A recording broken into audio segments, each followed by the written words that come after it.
Welcome to a special edition of Hard Talk on the Road from Colombia, a country which has lived through 50 years of war and is desperately looking for a path to a lasting peace. Now, the struggle for Colombia's future won't be settled in the capital, Bogota, but in the rural areas and the villages, traditionally the stronghold of the armed revolutionary movement, the FARC. The president here believes the FARC has been tamed, but many Colombians wonder, what if he's wrong?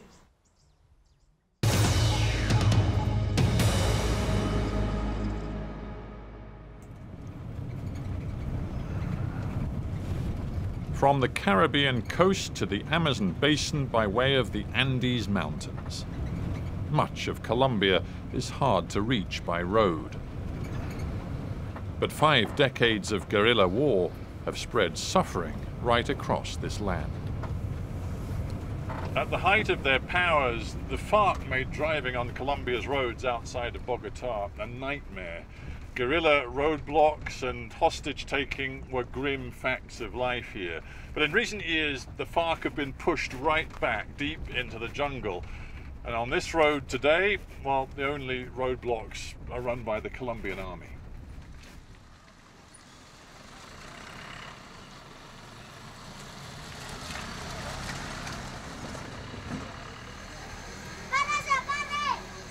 Nazareth is a village of peasant farmers about a 4-hour drive from Bogota. The Rubiano family is celebrating the confirmation of 11-year-old Andrea. Spirits are high.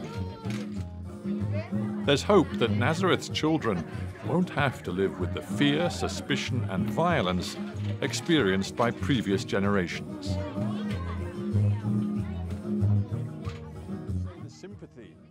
Don Alvaro is the patriarch of the Rubiano family.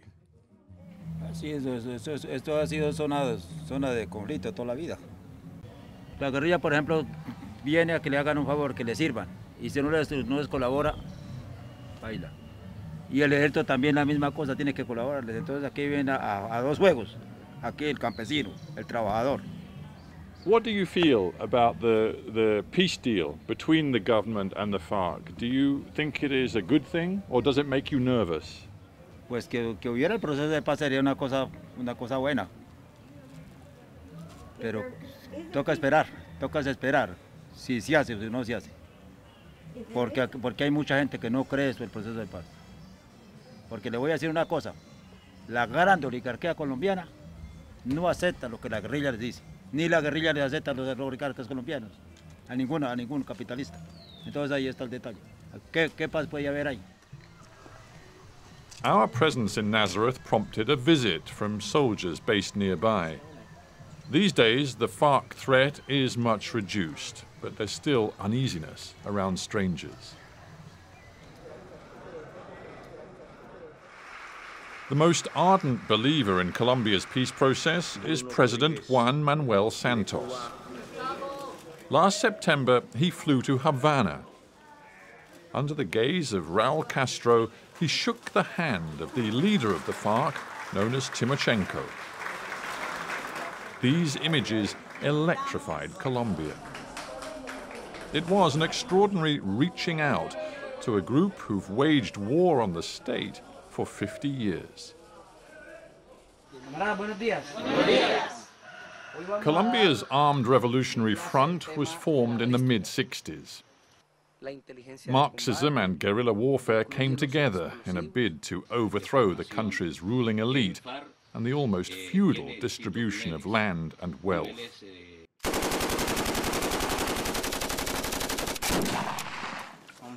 The struggle became a dirty war that has claimed more than 200,000 lives. The government used death squads and disappearances. The guerrillas embraced kidnapping, extortion, and drug trafficking to fund 20,000 fighters. Now, though, their numbers have been reduced to just 6,000, pushed back deep into the jungle.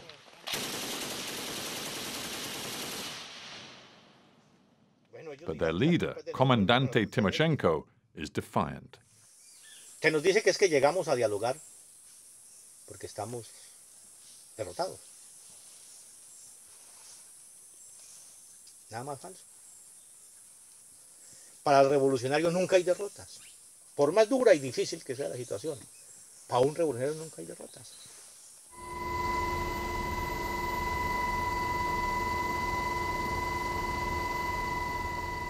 The Western Hemisphere's last hot war is simmering, no longer boiling. Last summer, the FARC declared a ceasefire, not their first, but their most credible so far. The Colombian military hasn't yet followed suit. The FARC ceasefire is holding, but it's fragile. The last firefight that these guys had with the guerrillas was just 1 month ago. So, if the president does declare a formal ceasefire, he knows he's taking an enormous gamble.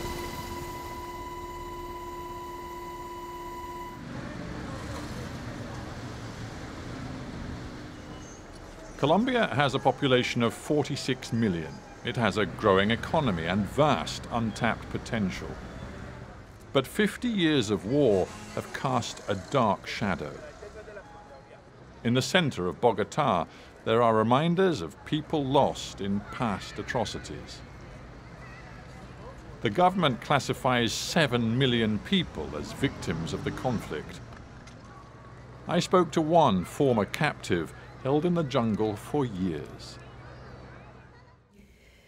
The only feeling that I feel is that I lost 6 years of my life. It's a very difficult situation, right? Were there times when you were in chains? Yeah, approximately for 1 month when we intend to escape. Then they chained you? Yeah, it was a terrible experience because we feel like an animals, no? Did you, at any point in your captivity, think to yourself, I'm not going to get out of this, I may die here? Yeah, many times, but many times too, I try to be strong, I try, but it's not easy. The country is at a crucial moment. The president is in the middle of a complicated peace negotiation with the movement, the group, the FARC, who held you for 6 years. What are your feelings about the prospect of the government doing a deal with the people who held you and took 6 years of your life? Yo lo que creo es que el presidente está haciendo lo que tiene que hacer, ¿no? Que es hacer la paz. Sin consideración ninguna si en algún momento tuvieron mucha o poca gente secuestrada. Y yo creo en el fondo que es lo que tiene que hacer, porque si no, no podría hacer la paz. Hay momentos en que no es fácil para mí digerir ciertas cosas, ¿no? Sobre todo esta última semana que alguna persona propuso que les iban a dar 40 puestos en el Congreso. Y pero qué exageración. Yo creo que hay que darles una participación política, pero no tiene sentido regalarles los escaños en el Congreso que implican una representación. Digamos que estos momentos, cuando surgen este tipo de discusiones, hay momentos en que eso me pega, pero más allá de eso creo que el presidente está haciendo lo que tiene que hacer, ¿no? Por el bien de Colombia. When it comes to the peace process, Colombians sort of want to have their cake and eat it too, because the newspaper opinion polls show that a clear majority of Colombians support the peace talks. But at the same time, most Colombians say they don't want to see FARC leaders allowed into politics, and they certainly don't want to see former guerrillas move into a house next door to them. En Colombia, casi la mitad de las personas que han hecho parte de grupos armados al margen de la ley ingresaron cuando eran menores de edad. Muchos han muerto, muchos están en prisión y otros perdieron la posibilidad de desarrollarse como colombianos del común. El país entero se ha visto afectado por estos grupos. Pero hoy, un futuro mejor es posible. The government already has a rehabilitation and reintegration program for former FARC guerrillas. Thousands of fighters who've deserted or renounced their allegiance after capture go through a 6-year-long program of counseling, re-education and training. The rehab centres don't advertise themselves and have elaborate security. Reintegration remains a sensitive subject. 2 former guerrillas agreed to talk to me. A ver, sí, yo hice muchas cosas de las que me arrepiento, aunque no participé nunca en secuestros ni en extorsiones, sí participamos en muchos eventos en los que se veía afectada la población civil.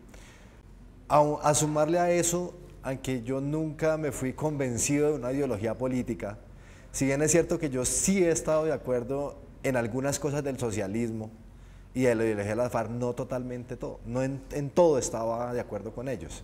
Entonces esas cosas sí me hicieron de que yo me alejara del grupo por esas cosas en las que intervine, que le hacían daño a otras personas que no eran del grupo sino a la población. Do you believe that the leadership is serious about putting down its weapons? Creo que hubo asambleas guerrilleras y que se votó y que ganó la votación de la negociación a favor. Y eso no quiere decir que el problema esté resuelto en cuanto que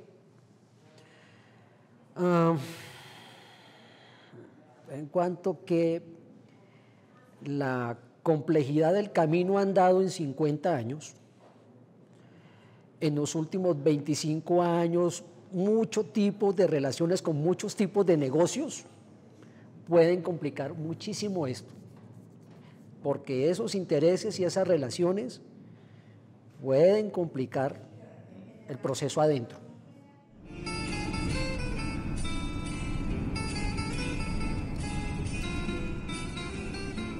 In Bogotá, many still see the FARC as an enemy to be destroyed, not reintegrated. I was invited to meet the man credited by many Colombians with dealing the FARC a series of stunning military blows. 2-time President Álvaro Uribe. He's become the most savage critic of his successor and would-be peacemaker, President Juan Manuel Santos. No. He doesn't listen to what we say. He listens only what FARC says. But I'm going to ask him to directly address what you say to me, because it's very important what you say to me. No, I understood. This is what I do not want. Sorry, I don't understand. This is an important interview for BBC where we want you to tell the world what you think about the current situation, particularly the peace talks with the FARC. This is a platform for you to speak to the world, not just to Santos. The relationship between the former and current presidents is toxic. Toby, usted sabe que donde participe Santos, yo no participo en nada. Esto es muy claro. A Julio Sánchez le he negado esa entrevista por eso. When I told Mr. Uribe I was also seeing President Santos, he walked out of the interview, saying we should speak to one of his party colleagues instead. What we feel is that given impunity to terror, given political representation to terrorism, is not a good example for the future of Colombia. Do you really believe that President Santos, who is a former defense minister, a former leader of the military operations against the FARC, is cozying up to terrorism? He is, because you cannot say that people who kidnapped 7,000 people in Colombia, people who took our towns and blew them with bombs, who put illegal blocks in the roads and kidnapped people, they can just take out the clothes full of blood and just get into office and do not pay jail. But you know, the transitional justice arrangements that appear to be agreed with the FARC involve trials. They involve those who confess to crimes being allowed to have alternatives to prison, maybe 5 years of house arrest or restricted movement, and those who do not confess or do not tell the full truth will go to prison, and those who are convicted of crimes against humanity... That's impunity. You cannot say that for FARC it's a big deal to confess crimes everybody know they committed and just go free. That's not a good example for the future of Colombia. What is going to happen with all these young people who are in criminal bands, in small drug trafficking? They're going to think you can go into this run of crime business, and at the end you can negotiate with the state and don't have any guilt about anything you did. Colombia's been through a 50-year war. 220,000 people at least have died. Else. Yeah, and now is an opportunity for peace. And you're saying you want permanent war. I don't want permanent war. I want law. It's about coherence. It's about the future of Colombia. We're not saying that we want a war forever. We just want them to understand that this is not an extortion. But the bottom line is, you are very worried that you're losing this argument. The opinion polls show that 70% or more of the Colombian public support the negotiation and support Santos's strategy. But they also show that 80% of the people do not want FARC to have political representation, and 80% want them to go to jail. Well, this is our presidential palace, and has a name. Colombia's president is under enormous pressure, but he seems at ease with himself. Now we've set up over here, so... He believes he can change the course of his country's history. It's much easier to make war, much easier to lead in times of war. To make peace, you have to have a different type of leadership. You have to be able to convince people to change their minds, their attitudes, their way of approaching the enemy or the victimizer, and that's much more difficult.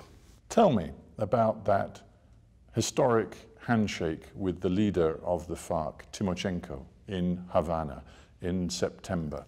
It's a matter of timing, and I thought it would be the correct time to start meeting face-to-face with the commander of the FARC, to try to push negotiations at a higher level, which we are doing, and that it was the correct moment to meet him. Of course, he's been our enemy for all my life, and I've been his enemy for all life. That's right. And most Colombians believe that he has the blood of hundreds of Colombian civilians on his hands. Yes. And you shook his hand. Yes, because you don't make peace with your friends, you make peace with your enemies. And he is the enemy. And if we want to end this war, we have to sit down with our enemies, and if we have an agreement, shake their hands to seal that agreement. Your former political boss, in some ways your mentor, the former president Álvaro Uribe, he says, and I'm using his words, that you have cozied up to terrorism. He says, Santos, it's not peace that is near, it is surrender to the FARC. Well, who is giving up their arms and who is keeping the arms? If you read what is being negotiated, what we are simply accepting is they can leave their arms, disarm, and continue their political struggle through legal means. And that's what a peace process is all about. And they are being subjected to transitional justice. So the most responsible will go through transitional justice in order to respect the rights of the victims, which is sort of the center of the solution of this conflict. But in President Uribe's words, they are getting away with murder.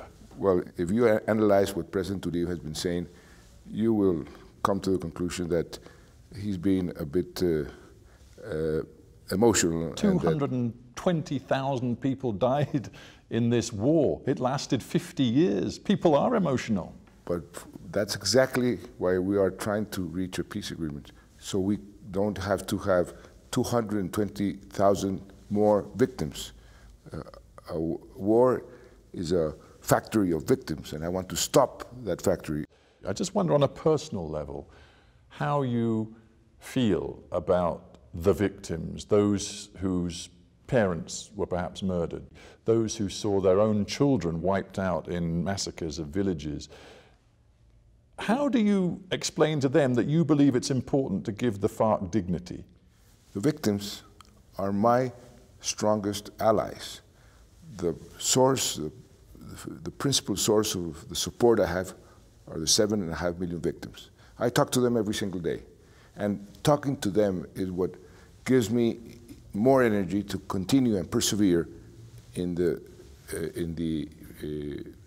peace process.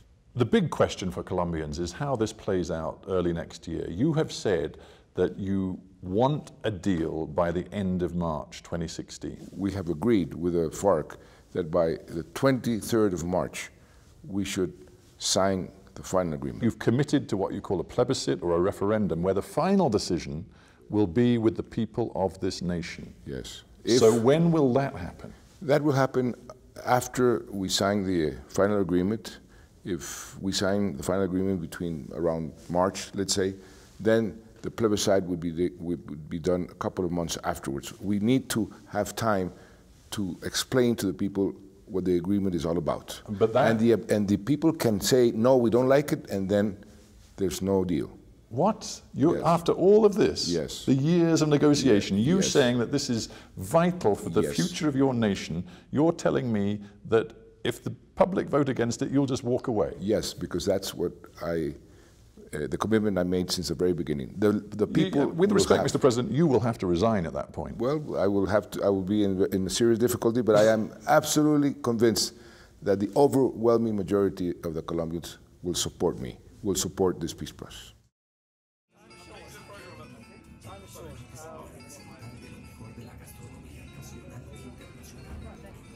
You can take a funicular railway up the mountainside east of Bogota to the sanctuary of Monserrate. For Colombians, it's a place of pilgrimage. People here have lived with conflict all of their lives. Now they must decide whether they can trust the FARC to be partners, not enemies. I have two positions. One, I feel that no, I need to give the opportunity to them because they are humans. They made mistakes in the past, and they have their reasons to commit all their crimes and things. So on one level, you're prepared to forgive them? Yeah. But then, what's the second feeling? Here, many people suffer terrible attacks, terrible things from these people, so they are not prepared to assume these people They're again. They're not ready to forgive? No, they are not. So do you think Colombia will end up very divided? I mean, are there different opinions inside your own family? Yeah, for example, mom and dad, they consider that they deserve another opportunity, but the grandma and my teacher say no.